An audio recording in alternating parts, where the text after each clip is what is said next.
Welcome to Voices and Visionaries, the new podcast featuring the female forces in sports media. I'm your host, Kelly Burke, and joining me today is Iliana Limon Romero, the sports content editor at the Orlando Sentinel, awesome board member, wife, and dog lover. Iliana, how are you? I'm doing well. Thank you so much for having me. How are you doing? Good. It's good to see you in a forum that isn't. I love seeing you out and talking to you for awesome related stuff, but it's good actually seeing you in a forum that doesn't involve awesome too. I love it too. Agreed.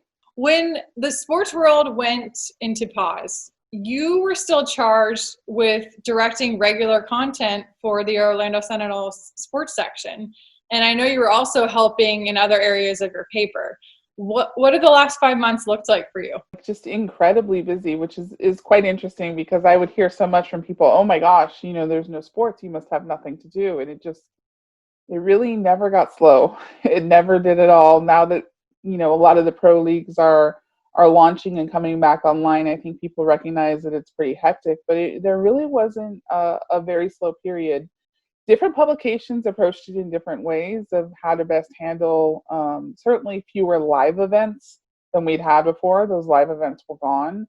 What we felt like was, because I did have a news background before I moved into sports, my colleagues, who admittedly were overwhelmed with their own workloads, thought, hey, this is advantageous. She has a background in news. It should be no problem if her team writes any news stories for her to just supervise and edit those in addition to the sports duties.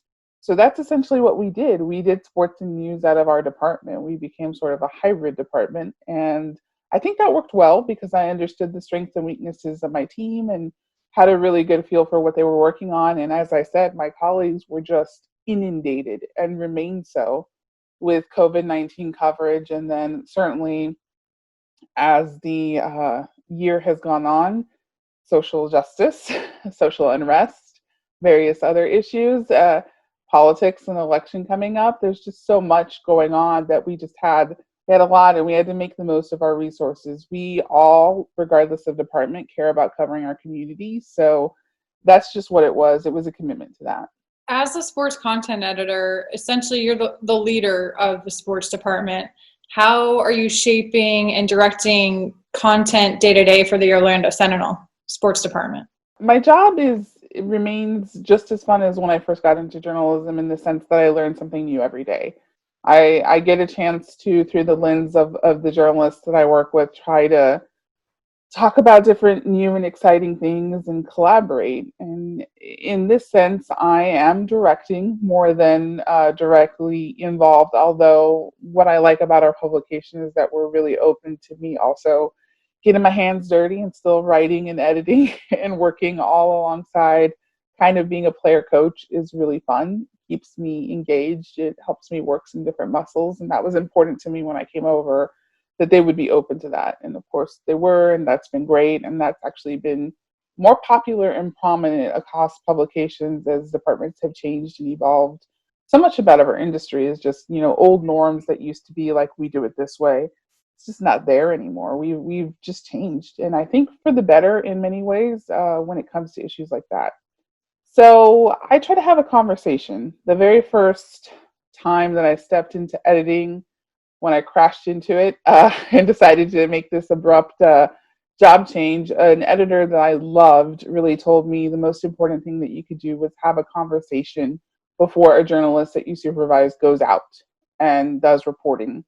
And that conversation is just to get a sense of what ideas you have, how to work collaboratively, and what they're trying to find when they go out in the field.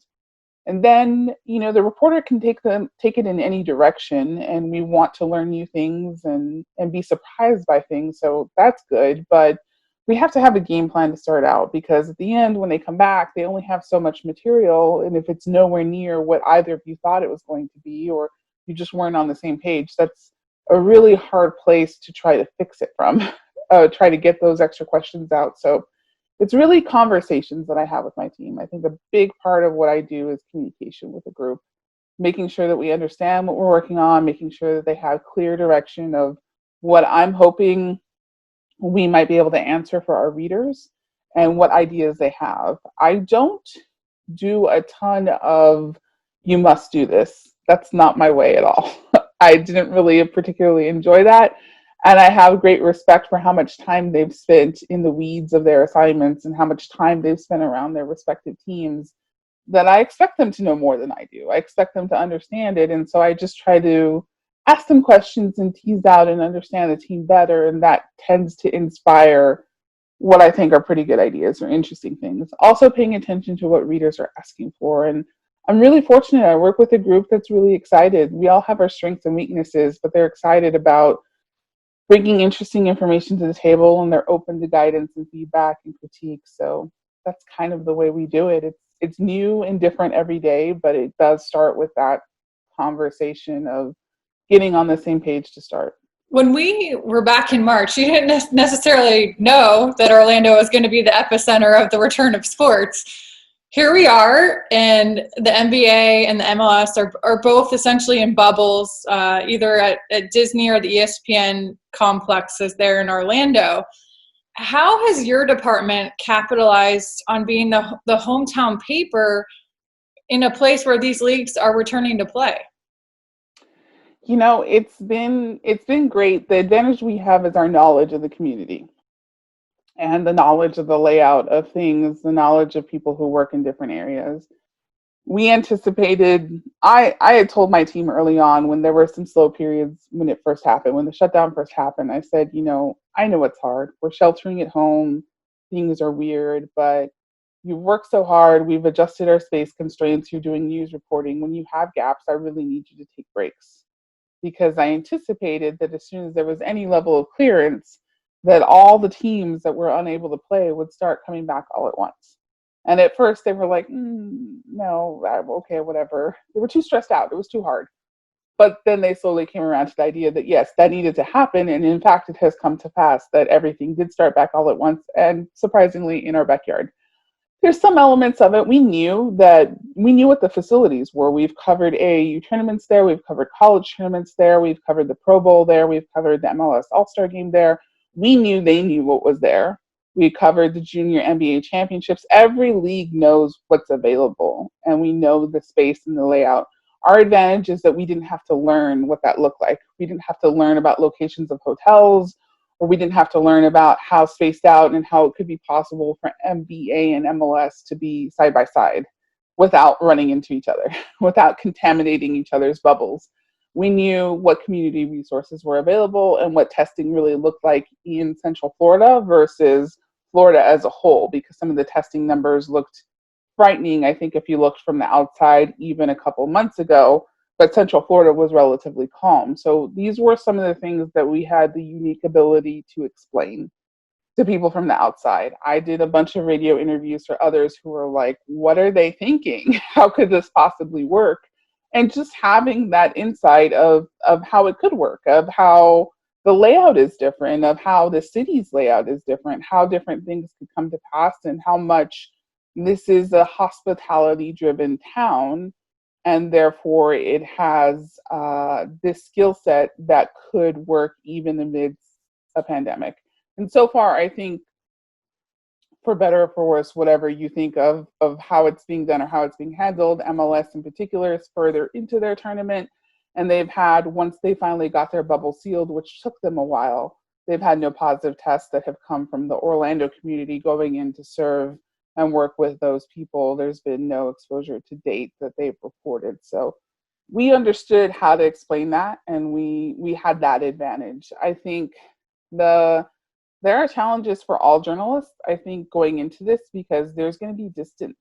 There's going to be Zoom interviews and in-personal press conferences, and the amplification of what was already hard about our jobs in terms of just the barriers that were put up around us. And you can fixate on that and say, look, they're all Zooms. We're not allowed to do one-on-ones, and it doesn't matter if it's in our city because we get all the same restrictions as everyone else. And even when we get into outer bubbles or inner bubbles or any kind of bubbles, it's still hard. But I've tried really hard not to let my team focus on that. And I'm really proud of the fact that they have not focused on that, and just gotten back to what it means to be a journalist, to get to know people, to build up resources through players high school coaches, friends, family, people in the community, reaching out via social media, tracking things that are important to them, asking meaningful questions, and still being part of that conversation and not using it as something that was going to hold us back. And I think the way they've risen to that challenge has been great. I've seen a lot of other journalists also be able to set that bar and really continue to do good work. And I think yeah, I had seen some laments from some different people across the industry saying, well, sports journalism is done. Like, you don't get to go in the locker room, you don't get to sidle up next to people and talk to them. And yes, there are barriers, but I think it's forced us to elevate what we do and forge more meaningful conversations with people in other ways. And it hasn't stopped us. I think it's been good. You're the only Latina at a major newspaper to have the role of sports content editor. What is the significance and the pressure that comes with being the first? Or being the only, I should say. It's hard to trace back because it's not something that's really touted. I was even looking through awesome records of our board representation through the years for the Association for Women in Sports Media, and it's a little hard to piece it together sometimes of like first or anything of that nature. But it's not normal. I will say it's not common. And at the moment, yeah, at a daily newspaper, there are no other Latina sports editors in this country.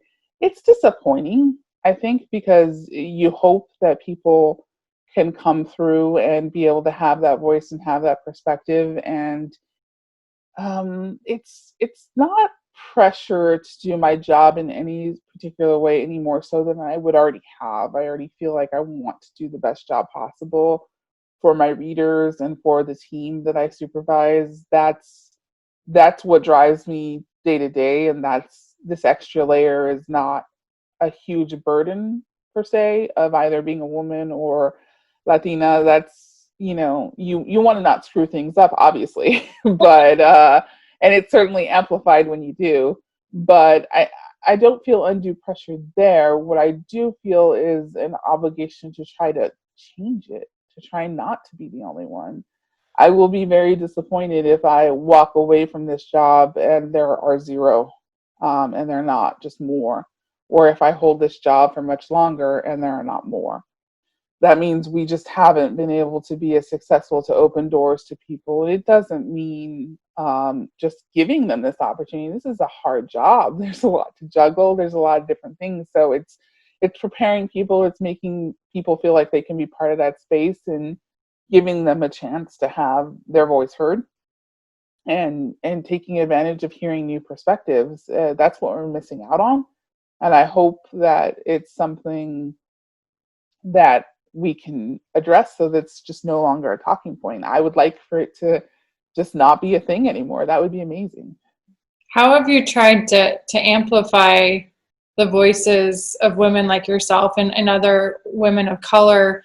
This is an issue that, I mean, Awesome was founded to have opportunities for women in sports media, and various groups like NAHJ, the National Association of Hispanic Journalists, NABJ, the National Association of Black Journalists, AAJA, the Asian American Association, Journalists Association, all these different groups and many more have all come together to try to address this issue, and they've been doing it for a long time. You'll come across people who have been in the industry for a while and they'll just say, I tried, I did that, I tried, and it just, good luck, because it's just the way it is. It's institutionalized. You'll never change the pro team dynamics for women. You'll never change the international players who didn't grow up around women being in these kinds of professional roles. You'll never get them to adjust. It just is what it is. Or you'll never change these norms, these hiring managers, or these other things. That it's just not going to happen. And then when they do some hires at entry level, it's hard to retain them because they don't get paid, they don't get treated as well, or maybe they weren't trained as well. There's so many problems. Everybody comes to me with just all the reasons it's not going to work. And anytime we talk about diversity being a huge part of Awesome's focus, or just Awesome being a huge part of my focus, people just come with that negativity. I'm like, okay, I feel you. You had a hard time. I understand. You fought really hard and you're tagging out, and I totally respect that. But that's not my approach. I don't look at it as like I have to fix it all. That's not my responsibility. If I can help one or two or three or four people in a day, a week, a month, a year, and they really stick and they really feel like they have support and they really improve and have opportunities to grow and develop, well, then hopefully they go out and help one or two or three or four. And that's how we build it. Because it is an entrenched challenge. It is an industry that has long been established, sports media in general. It's been there for forever. And you just do what you can. I had an opportunity that a young woman from the LA Times set up a mentoring group that she set up. And she said, I like what these digital women leaders have done through the Pointer Institute. They've done these office hours where you sign up for 30 minutes and you can get somebody who's a professional in the field to give you guidance and advice like they were your professor. So this was like, hey, I'm a young person at the LA Times. I don't feel like there's enough mentorship opportunities available for journalists. Let me try this for newspaper and digital media and try just people from all different backgrounds and see who we can get to sign up. So they did it on Twitter. They launched it and they got it set up. They got this whole platform and they got these different people. And so sometimes I forget that I'm on there because I don't get a query for a long time. But every once in a while I'll get a query and I'll think, oh God, is that going to work in my schedule? But it usually does because the platform that they use, Calendarly, mirrors your Outlook calendar. So as long as your Outlook calendar is updated, it'll block out anything that you've blocked out. So keeping that organized is important, but for the most part, it's fine. So I got one and it was a young woman, and you never know what you're going to get. It's just people who want to talk with you. And some people I've just listened and that's all they wanted. This young woman, she was a college golfer. She's from an African country. She's Black. She has a little bit of an accent and really dynamic. You can tell she's super energetic just from the phone call that we had. And she said, I just have one question for you because I'm figuring out the last part of my concentration for my major. So, okay, that sounds good. I'm happy to talk with you, whatever the background might be. And she's like, well, I'm considering sports media and possibly broadcast journalism, but I'm not sure if that's a thing that I can even do. And I was like, I hate that that's still a question, but okay, I understand. So why would you think that that would be a hurdle? And she said, well, I was lucky enough to get an internship with LPGA. She got an internship with, and she'd heard somebody who was on air on Golf Channel talking. And so she walked by, she was with this person. This was not a high level person within the company. So I want to be careful about calling folks out. But she said that individual, she said, hey, wouldn't it be great, if we had people who were Black or Asian who were on air talking about LPGA so it looked more like the people who were competing, so that we would have a mix, because it was all, she was walking through the halls of this and it was all people who did not look like her. And he said, yeah, that would be cool. It would be great if they look like the golfers for sure, but that's not what our audience wants. So that's not what we're going to ever do. So she called me through this system that existed just to ask, like, is there a chance that I can work in this? Should I major in something else? And it's just, that was not a person high up at LPGA. I guarantee you, if you talk to anybody at LPGA, they would absolutely tell you that's not the case.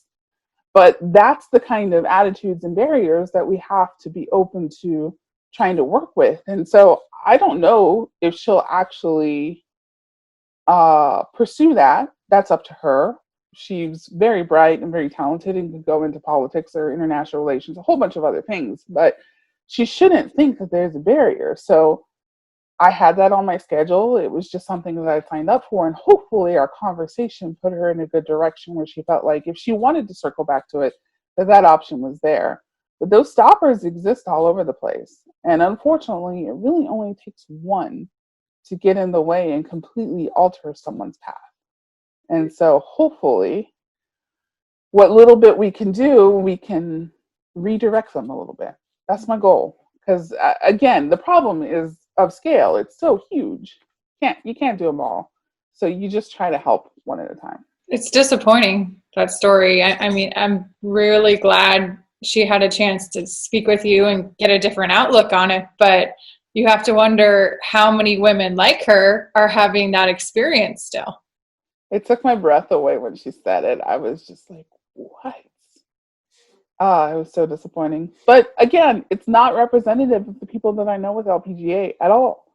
And so it's just a matter of just continuing to push this. When people ask me why you care so much about Awesome, why you care so much about NHJ and NABJ and supporting these different organizations, and why you constantly push it, and is it really that much of a problem? And I don't know, it seems like we're much better now. And conventionally, thankfully, we are. I mean, there are lovely people that you and I have met who have been wonderful. My career, I've been blessed. I have not run into that much trouble compared to some other folks.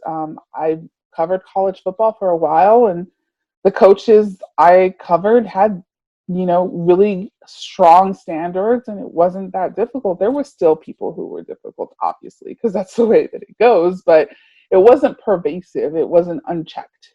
It was little blips that you could push past and not worry as much about. But it's not like that for everyone, and it's really hard. And I every time someone tells me like, oh, well, it's better now, it's different, it's not like it was before. It is. It is and it isn't. It is a little better, but the other things are still out there. Still a lot of work to do. What have been your experiences as a Latina in sports media, especially early in your career?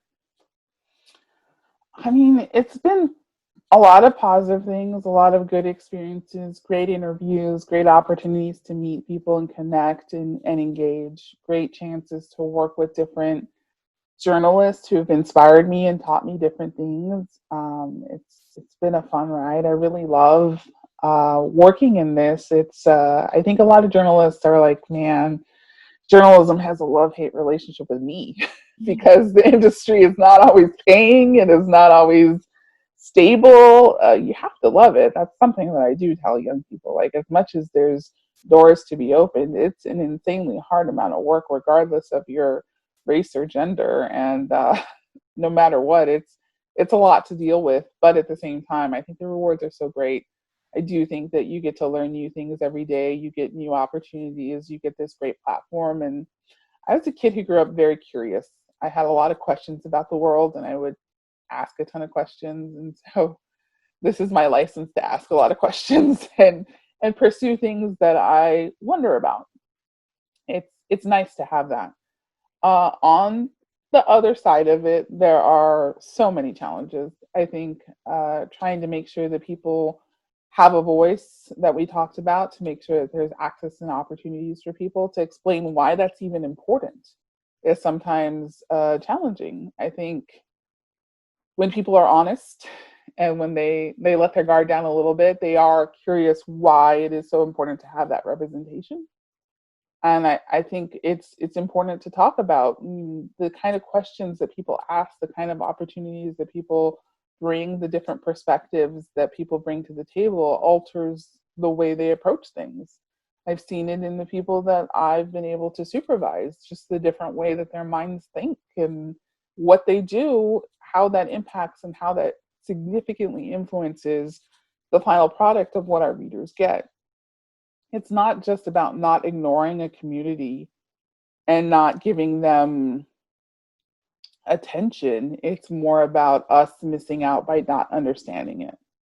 So I think that there's that kind of misnomer, like, oh, the Hispanic or Black community or these women are not getting what they need because we're not present. It's more about, what we miss out on because we don't understand the full scope of the story.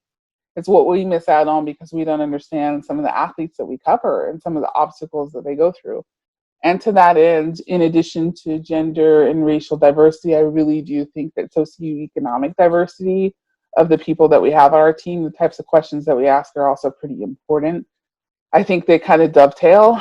Some people come into the industry without all the resources that other folks might have, supportive families or parents who can finance certain things like internships or other stuff, or first jobs. A lot of places are not paying moving expenses, just barriers to access, or, you know, broadcast job postings for some entry level jobs are just, it's below the poverty line what some companies are ready to pay.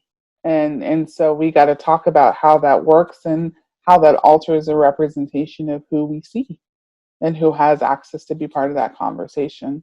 So it's all of that. And then, of course, there's the online toxicity and the challenges that we face from readers and audience. You know, their unfiltered, very angry responses to things in this climate. I think there's no question, without getting too much into politics, that when you have a president who's attacked journalists, journalists are going to feel that. They're going to feel attacked, that they're going to go into situations. And people always ask me, like, really, in sports too? I'm like, oh, yeah.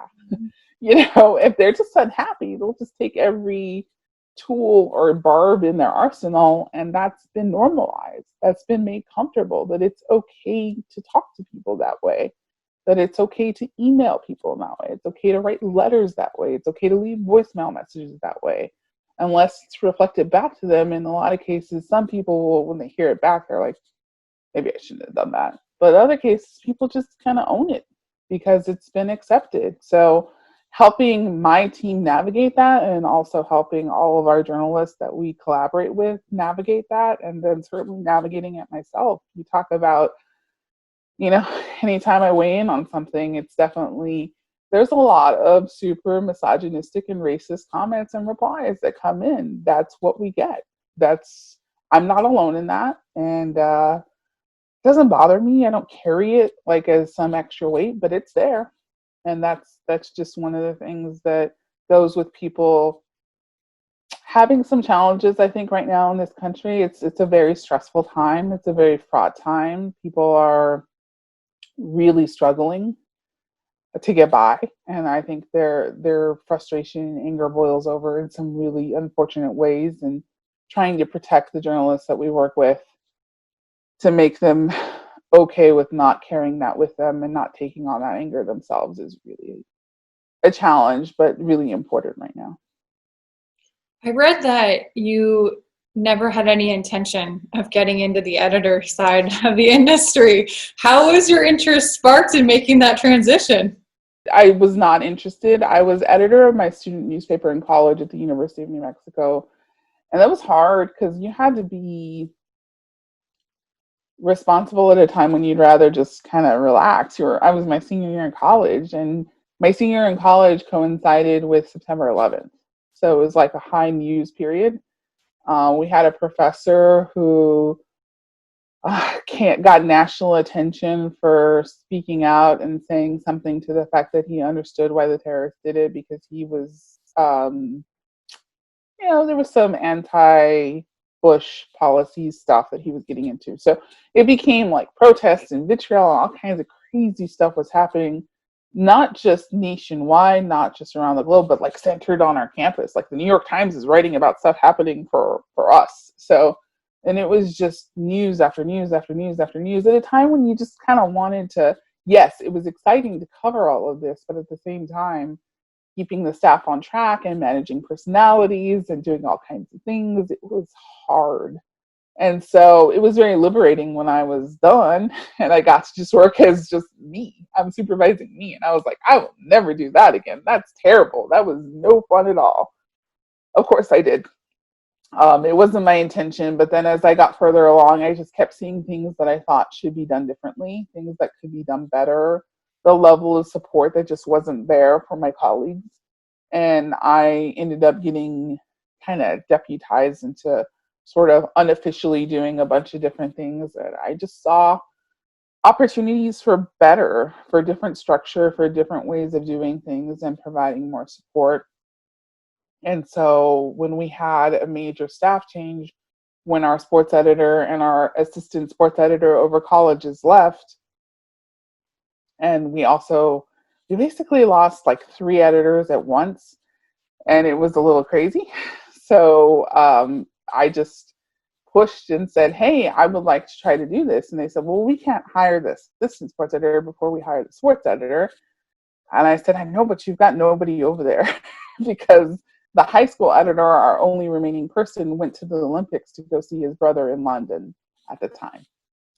And I think he might have quit if they told him he couldn't go to the Olympics to see his brother in London because he'd been planning this big opportunity. And so they acquiesced and said, oh, okay, we'll let you do that temporarily. And then they hired a sports editor, and that sports editor was just trying to keep things going. It was right before the start of football season. So I juggled covering the University of Central Florida football team and being an assistant sports editor who at times was kind of running the department with no training whatsoever. So after a while, they acquiesced and said, well, you've kind of just done the job for a while, so I guess you can keep it after all. But no training, just kind of jumped in, not really looking first and learning as I went. Every time I've changed jobs, of course, you try to do the best that you can, try to be the best, and it is always brutal the first year. That is something that I try to tell young journalists who are like terrified and like, why is this so hard? Because it's supposed to be. If you care, then it's just going to be hard. You don't know where everything is. You, as much research and as much as you try to do, it's just going to be that way. And so it was really challenging. And then I thought, okay, year two will be better. And then of course, structural changes happened within our company, or just different rule changes, different people. Every year I keep thinking it's going to get easier.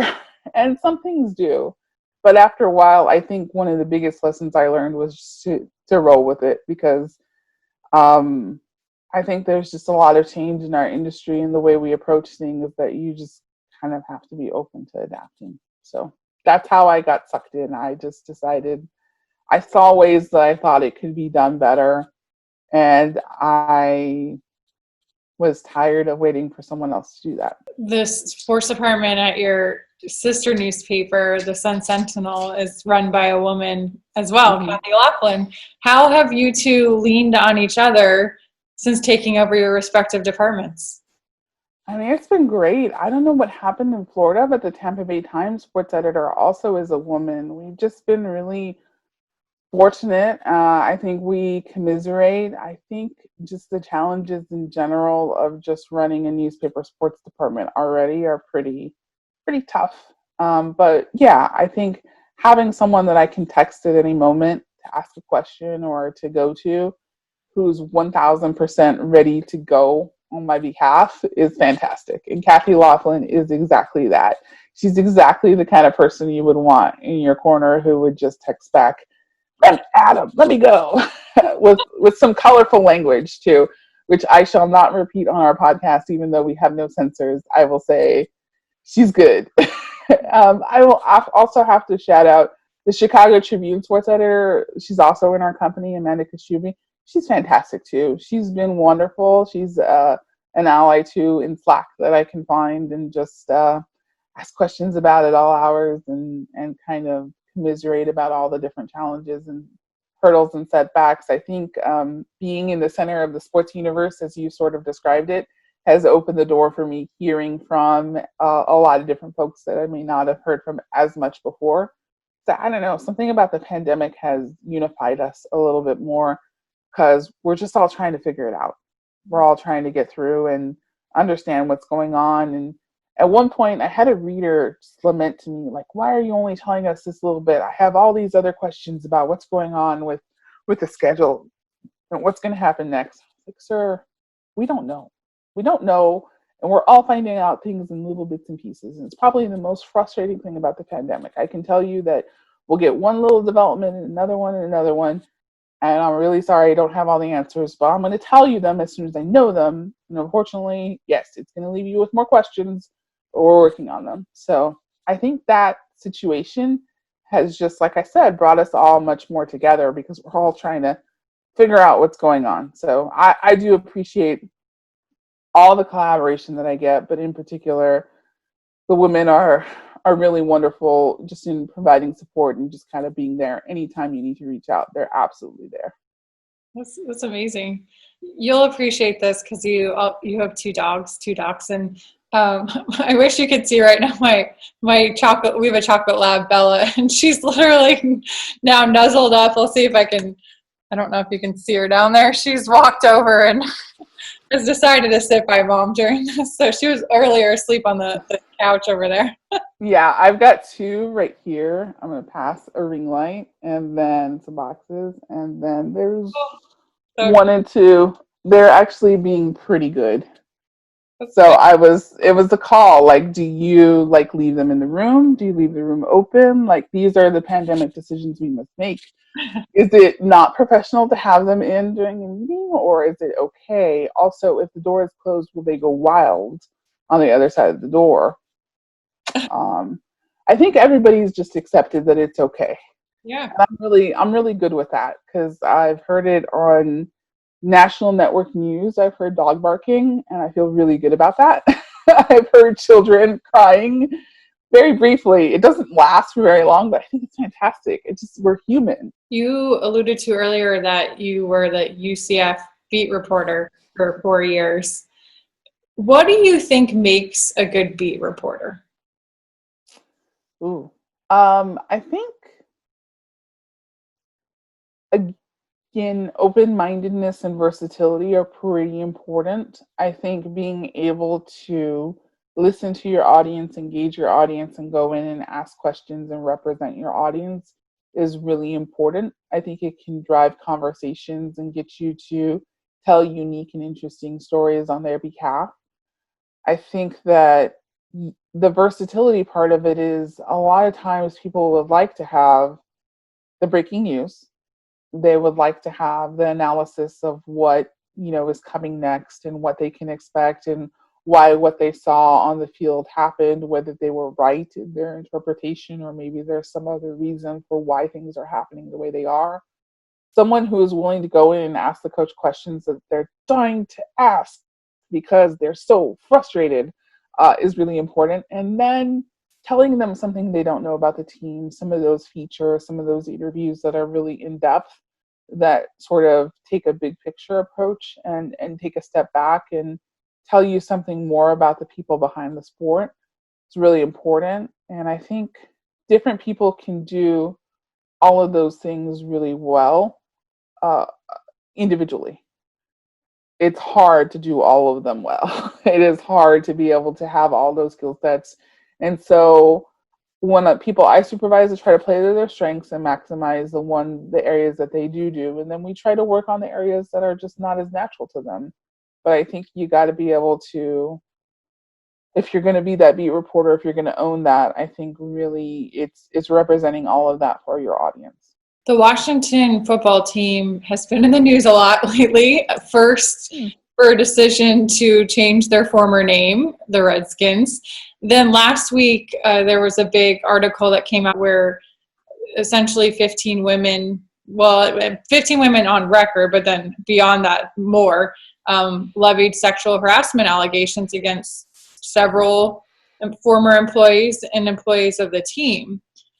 2 days ago, they announced that Julie Donaldson was becoming the new senior VP of media, who she now becomes the highest ranking female executive for that franchise.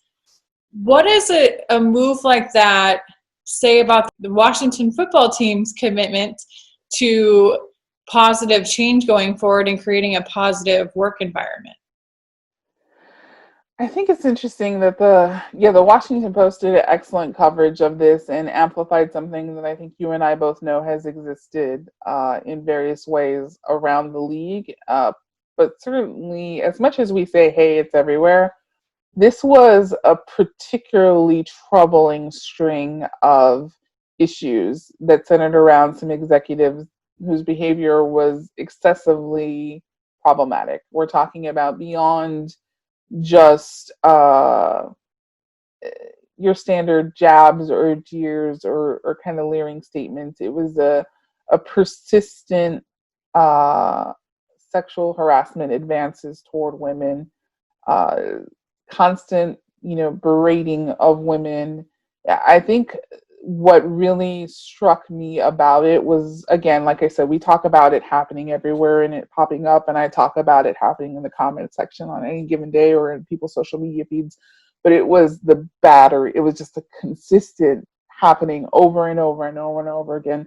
And that is really such a toll for anybody who's working in that kind of environment. If you've ever been exposed to something that is that toxic, to have it consistently come up. And what was troubling, I think, to all of us about it as well, is that these were people who were the inner circle of the owner.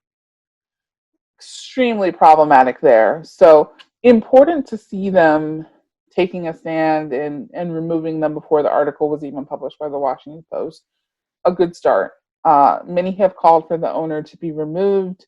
There was no documentation of him being directly involved. Of course, you can say that if it happened within his inner circle and he looked away, that's a problem. But generally, I don't think there's a lot of momentum for his removal because he has been willing to take these steps. I think what it says, these hires and these changes, it says that people are not distracted right now. They're not distracted by other things. We're all mostly stuck at home if we're doing right. So that means that there's no hiding from this sort of thing. There's no Friday night news dump because everybody's still paying attention. We got nowhere to go. So I think that people are paying attention, and I think the scrutiny is very much there. And I think more important, the corporate sponsors are aware of how their audience is reacting to this. And this put a lot of pressure on widespread change within an organization that has never embraced change, an owner that has never really been about it, who had tripled down on the name, and who seemed like the least likely candidate to do something if he was told about harassment, quite frankly. It was a troubled group, and he had to do something. I think both at the pressure from the rest of the NFL, pressure from corporate sponsors, and it shows just how effective that can be, I think, is what we're seeing. We can see how effective clear protest and pushback can be, and the threat of that is just so problematic for these different organizations. So I think it showed a lot. Mark Cuban with the Dallas Mavericks has been through a version of this issue before, where there was some definitely extreme toxic behavior within the organization. And I saw an interview that he gave with the Dallas Morning News saying that it is still painful to him that his organization had this take hold within there. I know that some people have been upset that Mark Cuban had not done more, but I really feel like behind the scenes and in many ways, he's been really effective at addressing this. And I also think that he's been very vocal in saying and in urging the Washington football team owner to own it, to accept what has happened and to accept trying to find ways to address it. I do know that various groups that do gender sensitivity training and just gender equity training were brought in to help NBA teams to address the issue after the Mavericks challenges had flared up. All the problems had been called out. And I do think that as a result of that, there was a lot of changes that had taken place. They really embraced that. And I think hopefully we'll see some more of that with the NFL as well. But I think what it says is just that people are not distracted or not accepting it.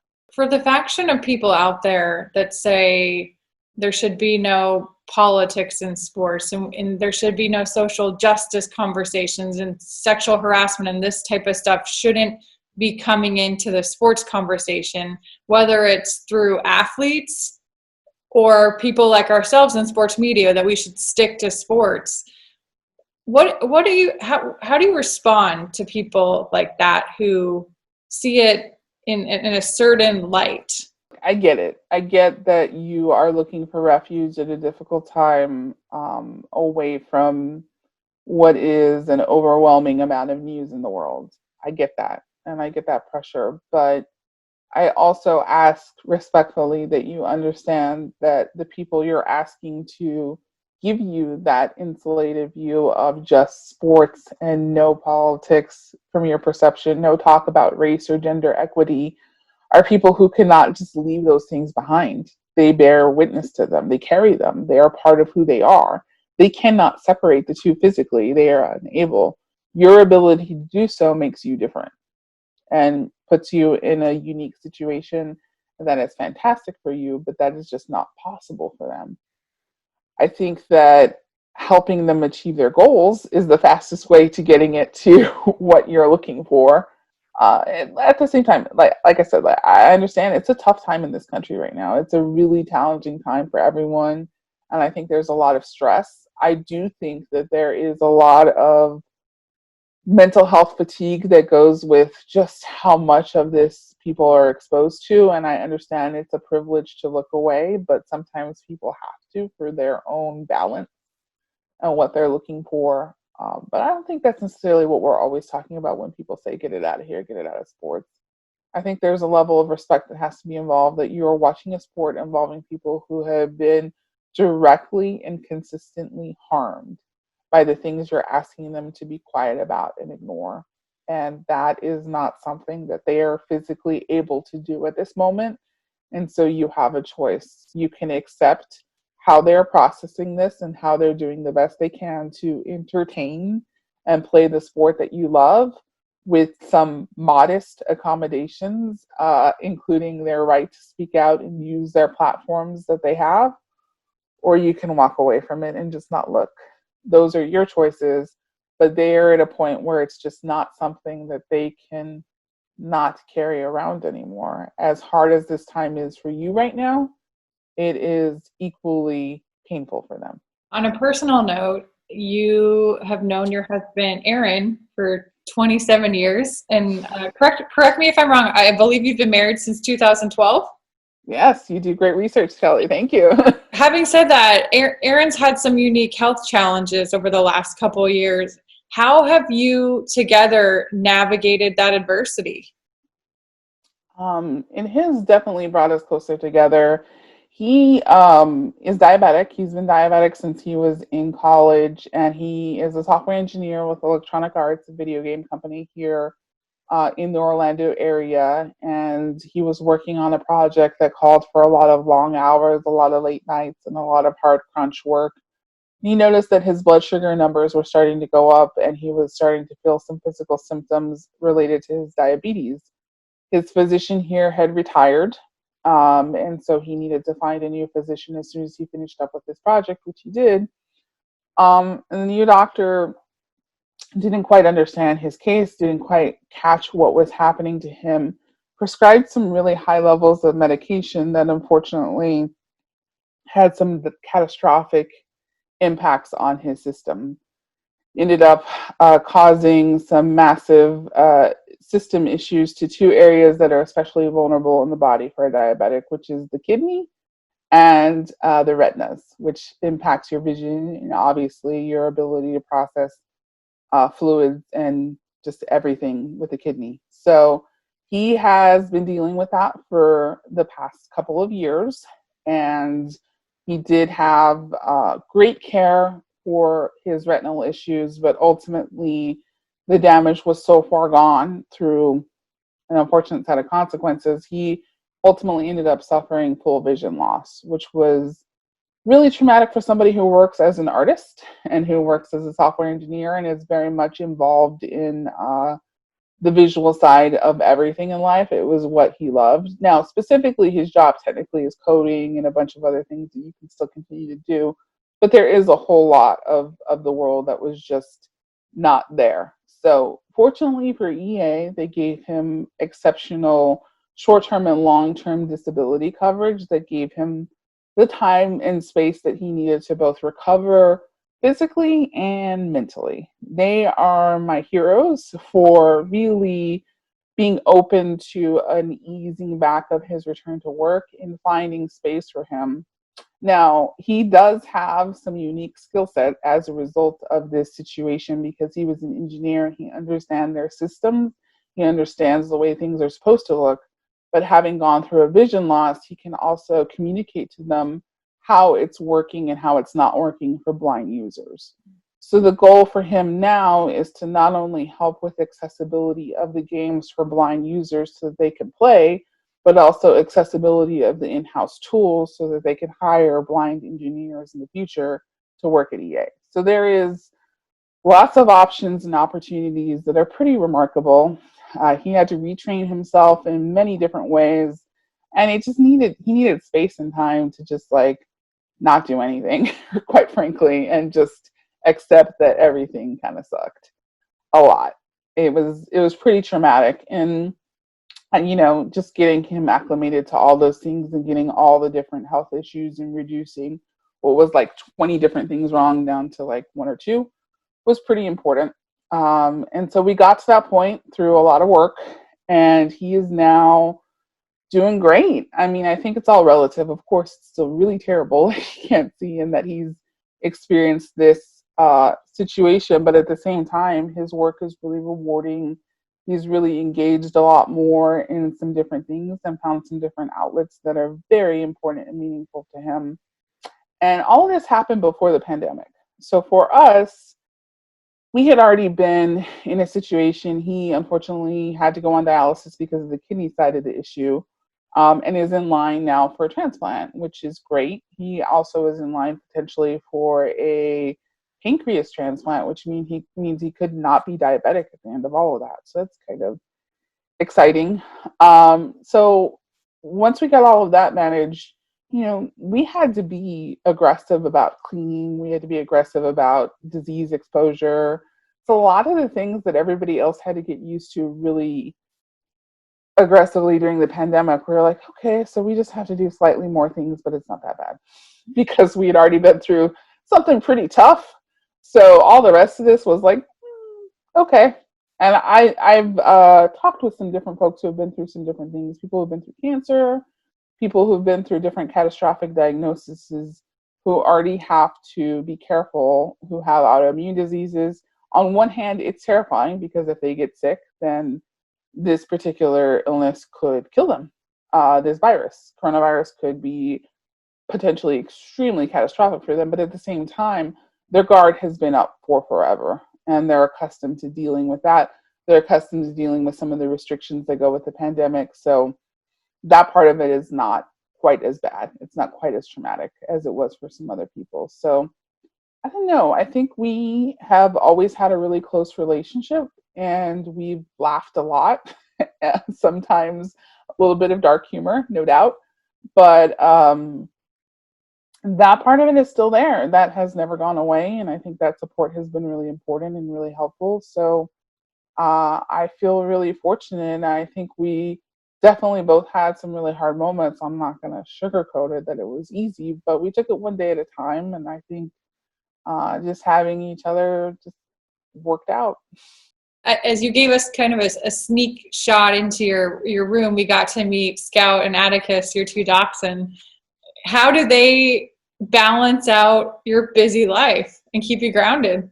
I love it. They're so sweet. They're just sweet, loving dogs. And the interesting thing about my job, and I think in sports, editing sports in general, is that you get these pockets of time. People get these impressions. I think back when you were on the road, you would have these like weird pockets of like, I have like hours early in the day or maybe in the middle of the day or just weird times. And then I am working a lot, but I try to make the most of those pockets, and enjoy and lean in and kind of live in each moment. And so laughter with my husband, talking about different things, that's fun. And then these dogs, they're just super cuddly and super fun to be around. And so those two things, I think if you appreciate what you have right in front of you, I think that's really important.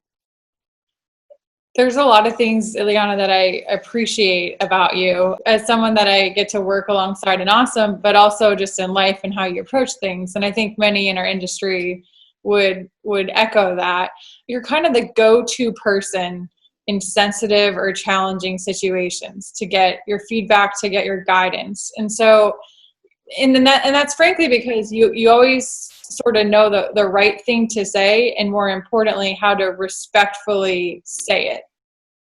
What has helped you become so polished, articulating yourself in difficult situations?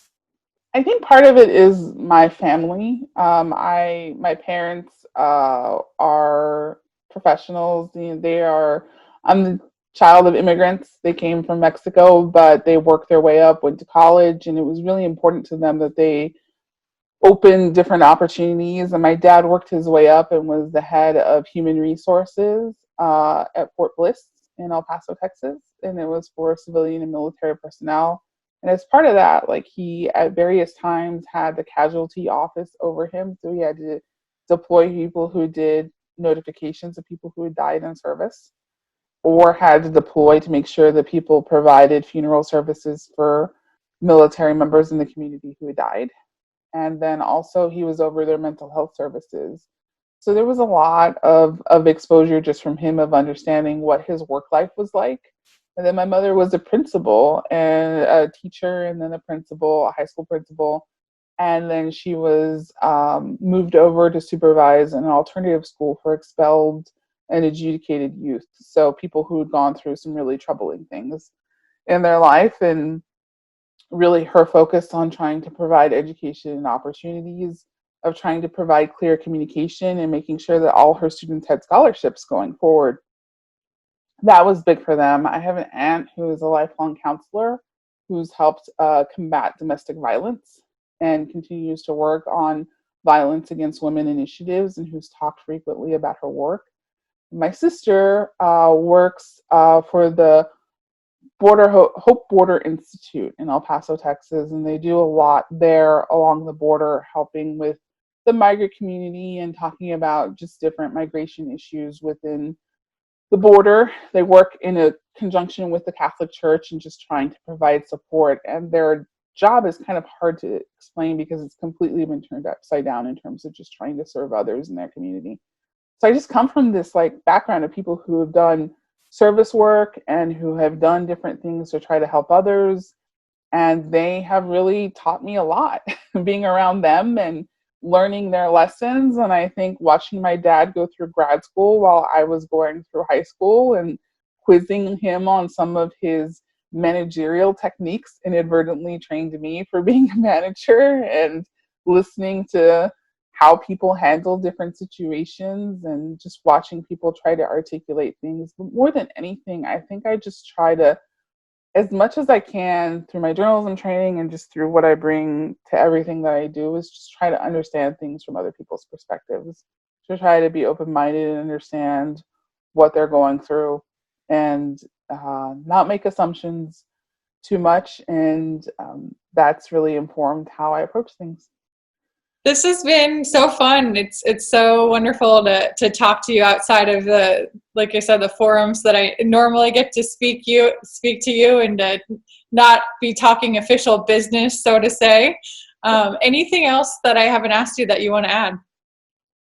No, I just really appreciate the time and this opportunity, and I would just encourage your listeners to keep listening to more of your interviews, because Kelly's fantastic, and I love listening so far. It's been really exciting to hear the whole series. Thank you. Well, I appreciate you so much, and I appreciate everything you stand for, and very grateful for our friendship and the time we've had working together, and awesome. So keep doing the wonderful things that you do on a daily basis.